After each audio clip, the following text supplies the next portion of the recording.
I think I broke it.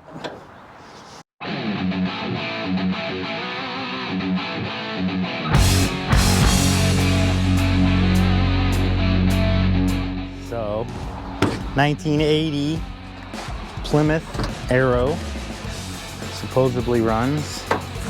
It's a little hot in here. All right, this is over here.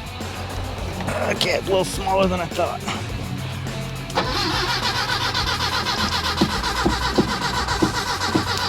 I think we're gonna need Ryan. Turns over nicely though.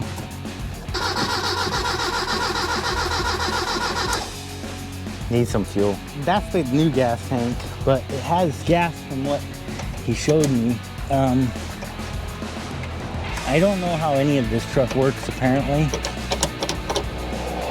I think this is gonna be a two-man operation. I don't want to break it.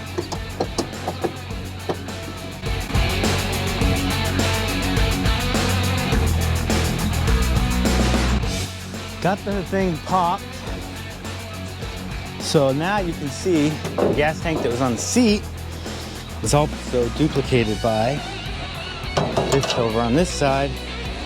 You see it says right there, good gas. So we know it's got a fuel tank because there's the fuel tank, 1 gallon, assuming that's custom.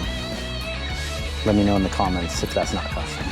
I don't know if the wire going down here to the carburetor, probably keeping that open.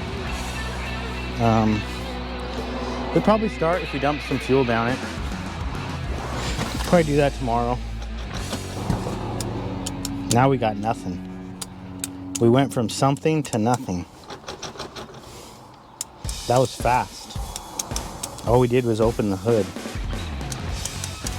So stay tuned for part 2 of making this 1980 Plymouth Arrow run, and possibly moving where the ignition goes also, so it's not hanging down there.